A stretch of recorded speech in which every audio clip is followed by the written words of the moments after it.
name's Nico.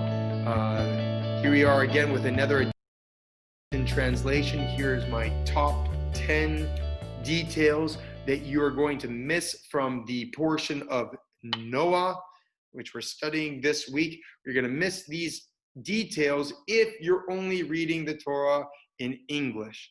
All right. So just like before, we're going to go to the Chabad website and take advantage of their great bilingual situation here.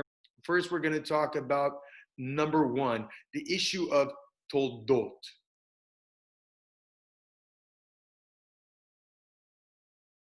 Okay, Toldot.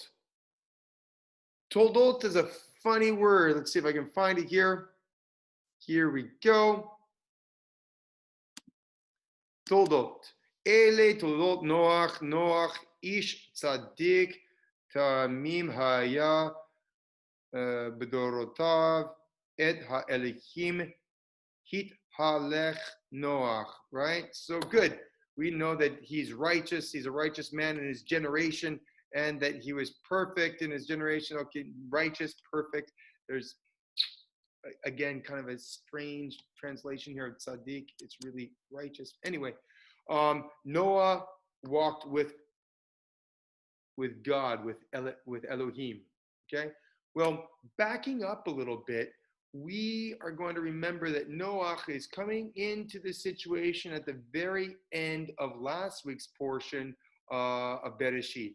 Okay? We had a whole bunch of generations, right? Toldot.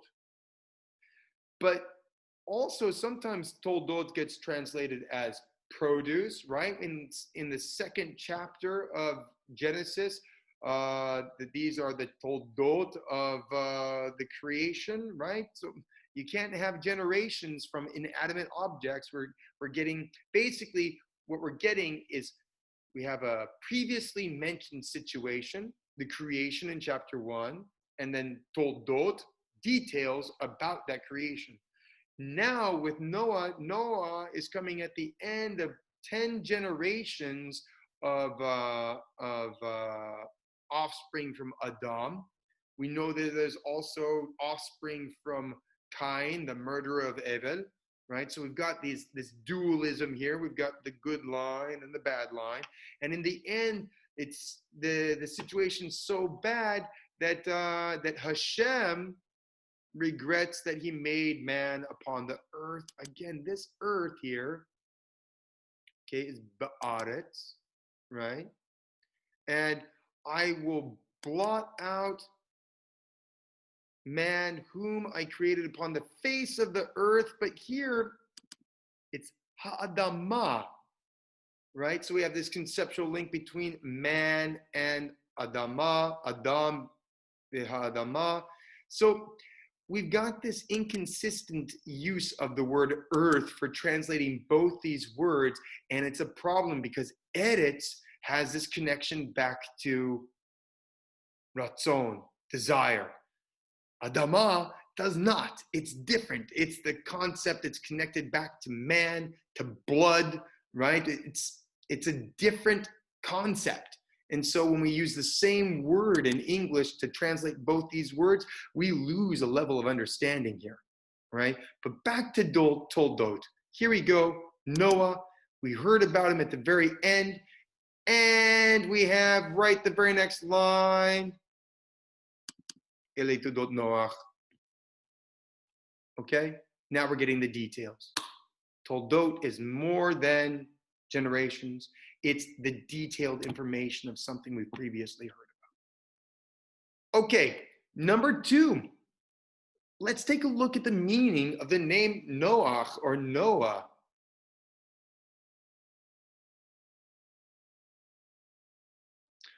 Okay, so right now I've backed up to the previous portion of Bereshit, and we're at the very end. When we get to the very end of these generations from Adam, that we find that Lemech lived 182 years and begot a son, and he named him Noach, saying, "This one will give us rest from our work and from the toil of our hands, from the ground which the Lord has cursed. Okay, so doesn't make a lot of sense in English, but if we come over here and we see that Noach, Vayikra et Shemo Noach le'emor ze inachemenu mimaasenu u'mi'itzuvon yadenu min ha'adam asher arara HaShem. Okay? Right? So there we go. Noach, Nacha, it's the same two letters. We've got this concept of rest attached to Noach. And in fact, for this reason, Noach is attached to the idea of Shabbat, right? If you think about what happens on Shabbat, we prepare everything before Shabbat comes, and we don't do any of our own egotistical work during the day. We dedicate the whole thing to HaShem. And you think about what happened during the flood. Well, he had to prepare everything before the flood, because once the flood came, he couldn't go and find any other food. It was all there. Everything was there. All he could do was take care of the animals and himself and his family that was there. It was this state of rest. Okay? We'll talk about that as we continue. All right? So let's move on to number 3. Number 3, the names of his sons, Et Shem, Et Ham, Et Japhet. Okay, so here we are. We come right down here. Remember, we're talking about this Toldot, this further detail of what's happening with Noah from the previous chapter. And here we see that one of the first things that we see, besides him being righteous, is that he had 3 sons. He begot 3 sons via Led, Noach, Shalosh Banim, Et Shem, Et Ham, Et Japhet. Right? What are these ets doing here again? This is like the beginning of the creation when Elohim is making Et Hashemayim ve Et Haaretz, right? This kind of all-inclusive Aleph to Tav, A to Z, all, the concept. What are these concepts that we're being taught about here, right? Now, it's interesting because these 3 sons kind of correspond to 3 of the 4 sons that we talk about during the Pesach Seder, right? We talk about the son, the wise son. Well, this wise son is Shem, and his name, Shem, is kind of like HaShem, and we understand him to be the religious son.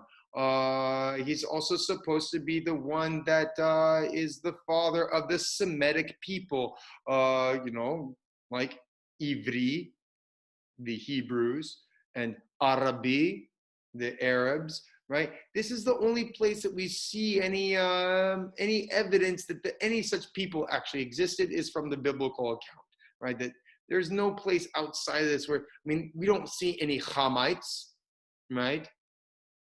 Well, Ham now which means burnt, right? He's supposed to be the father of the nations of Canaan. And these were the nations that were destroyed, that were burnt, that were wiped off of the face of the land of Israel as the Hebrews became Israelites, right? And he's supposed to be the scorner. The son is, who wants any of this business, right? And this one, Japhet, it means open. Maybe it's supposed to be like open-minded, but also has a kind of a mouth breather, kind of the simple son, right? And how do we treat this son? What do we do with him? And the last son that we don't have here, the last son that we talk about on the Pesach Seder is the son who doesn't know how to ask. Well, he's not represented here. But here we've got these 3 different types of people, right? The wise, the scorners, and the simple, right? Now, simple, it doesn't have to mean that it doesn't mean that they have any mental problem. It just means that, they're not they're not interested in the pursuit. They're not scorning the pursuit, but they just don't get it. And they prefer not to even, right? There's this type of person in the world. There are the scorners, and there are those who are interested in the subject matter and use it to grow. Okay, so there we go. That's some extra information that we get when we read it in Hebrew and we understand what the names are meaning. Okay, number 4.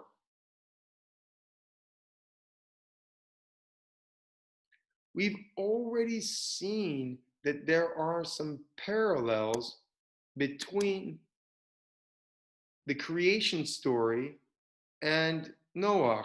But there's even more. I mean, it gets deeper because here again, the last parasha ended with HaShem being sad about the things about the creation, and this starts off with Elohim. Elohim is the one who's talking to Noah. Elohim is the one who has seen that all the flesh has been corrupted on the earth, and he is the one who's decided to wipe it out. Remember, this is the judgmental aspect of the Creator. This is the one who wants balance. This is why tzaddik, the balanced, righteous one, is important to him. That's why he finds favor in his eyes. Okay, and it's Elohim who gives the commands of what to do with building the ark, and lets him know that he's bringing a flood and that he's going to make a new covenant with Noah. And Noah says, yeah, fine, cool. I'll make an ark. I'll get the animals. I'll prepare the food. That's all good, right? And yeah, at the very end, Yasa Noah kechol asher tziva oto Elohim ken asa. Right? He did it. Everything that Elohim commanded him, Noah did it. Now, in the very next chapter, just like in the creation narrative, in comes HaShem. Now here we don't have the combined name. This is very interesting. With the creation of Adam, we have the combined name. All throughout the episode of the snake, we have the combined name. And once that episode is finished, the names are separated. Okay? Here we have HaShem says, okay, come into the ark, you and your household. Right? Now, this is an act of love because he loves Noah. He loves that he's righteous. He loves his house, and he wants him to be safe. All that goes on here is an action of HaShem. HaShem even closes the door for Noah. Okay.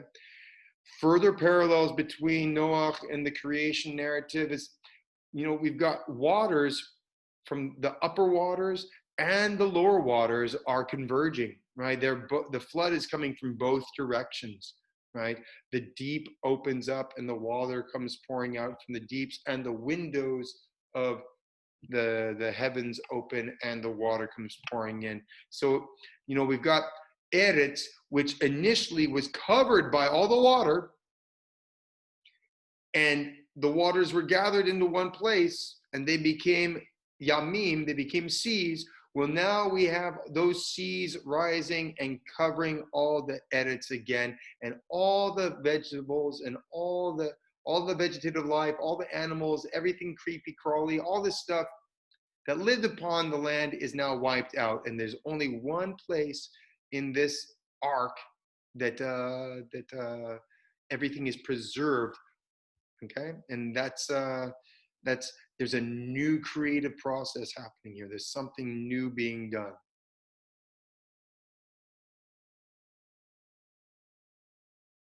Let's see here. Number 5. One of the important details here,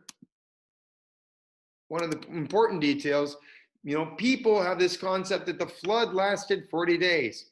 Well, that's how long it rained, 40 days and 40 nights. What we actually learn when we're reading is that, okay, Noah was 600 years old and the flood came about. All right, so 600 years old. How old was he when it finished? Okay, and it came to pass in the 601st year, in the first month, on the first of the month, that the waters dried up on the earth. So until that point, you had a state of flood. The flood lasted for an year. It's actually here in English, but you really can't miss it when you're reading it in Hebrew.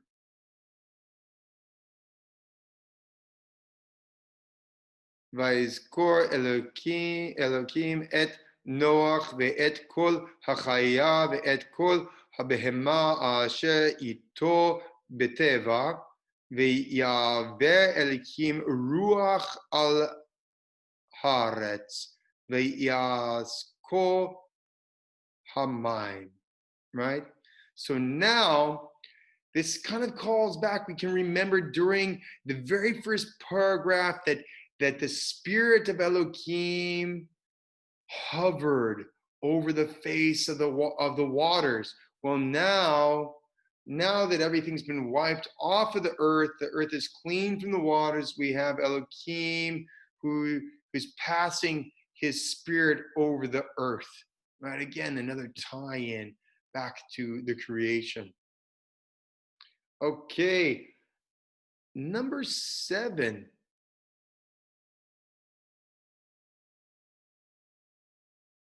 Yonah. Okay, so here we go. We've got the earth is starting to dry. The ark has come to rest on a mountaintop, and Noah sends a dove out to go check to see if there's any dry land. Vayishlach et ha-Yonah. The dove, right? He sent forth the dove. Well, Yonah is the pronunciation of the name of the prophet Yonah, who ends up in the belly of a big fish, right? He's surrounded by waters above and below. He's sequestered. He's preserved. He has, and eventually he is ejected from the waters back onto dry land, right? And so the other thing that's important conceptually here is it's a big fish in the story of Yonah, because dog is spelt with a dalet gimel, which is equal to the number 7, right? Gimel, dalet, together, 7, okay? That's Shabbat. He had a big Shabbat, 3 days in the big fish, to correct his attitude, to correct his desire, so that when he was put back onto the land, he could go forth and do HaShem's mission, right? Well, that's what's happening here in the story of Noah, that that humanity had the wrong attitude, or Adam had the wrong attitude at the end of Bereshit. They were evil in their thoughts all the time. Not only had they become separated from HaShem, they didn't want to be connected to him anymore. That's the evil. And so now we have a new deal, a new covenant with Noah, who is kind of a refresher of Adam himself. Okay, so we've got number 8.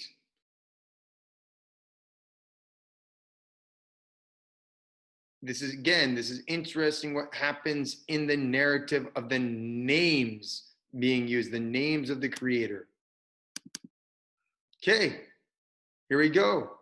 Vaydeber Elohim el Noach le'amor, צא מן הטבע אתה ואשתך ובניך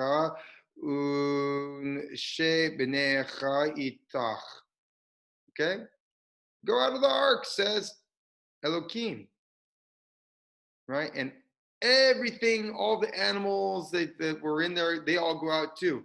And so they all go out. And the first thing that Noah does is he builds an altar to the Lord, to HaShem. He doesn't build an altar to Elohim. And Elohim is the one who's commanded him to do everything, but Hashem is the one who's really taking care of him, who's really, who's, closed the door and protected him the whole time. It's the aspect of love that is so important here for Noah, that he builds an altar and offers sacrifices to Hashem, right? Right here. Vayaven Noach mizbeach laHashem vayikach me'kol habehema hatohora u'me'kol ha'of hatohor v'ya'al olot b'mizbeach. Now, this word olot, which is translated as offerings, olot is also connected to the idea of drawing near. An offering is made in order to draw near. Okay? Make an offering to draw near to Hashem. Right? So we've just got this new situation. Noah has come out of the ark. The land is renewed. All the evil's been wiped away. And the first thing that Noah chooses to do is offer olot to draw closer to Hashem, the aspect of love, what was missing from all the evil in the hearts of men before the flood. Okay, here we go. 9. We got Noah, man of the earth. Okay, so here we have some commandments. Okay, we're told that we can eat animals now. We're told not to eat the blood, right? Because dam is connected to Adamah, the ground, to Adam, to Domeh. You don't eat the blood because it's the lowest level of the soul, the nefesh, right? And this part is similar to Hashem, so we can't consume this. It's wrong to destroy it. Okay, it's wrong to eat it and to benefit from it by its consumption. Okay, and we've got these commandments here, but it's interesting here that, okay, there's the sign of the new covenant with the rainbow, or I have placed the cloud. It's not really a rainbow, it's kind of a cloud. Okay, which is the same kind of thing that shows up above the Ark of the Covenant, above the tabernacle in the wilderness, a cloud, right? So there's this conceptual connection back to what's coming into the future, right? And then, this is we have, here we go. Finally, this is a pretty proper translation of Adamah, soil, right?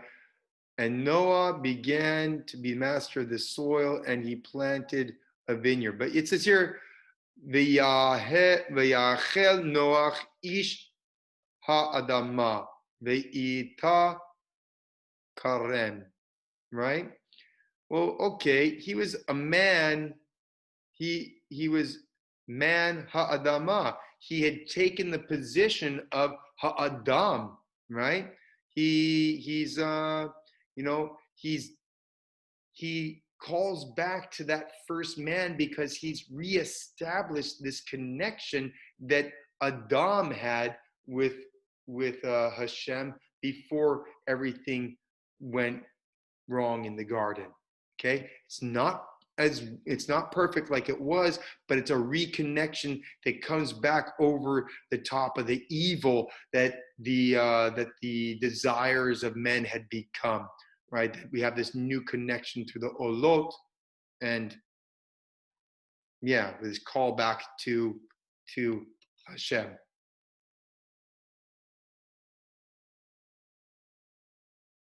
Okay, the last thing, again, just to we can see what's happening here also in English, but it's interesting, if we look at the formula of nakedness and curse, just like it happened in the creation story. We've got naked Adam and his naked wife. They're unashamed. We've got the Arum, right? We've got the Arum snake who tricks them. They become Erumim instead of Arumim, right? And so now, and then there's a curse on the ground. There's a curse on Adam. There's a curse on his wife. There's a curse on the snake. Whoa, all this stuff, right?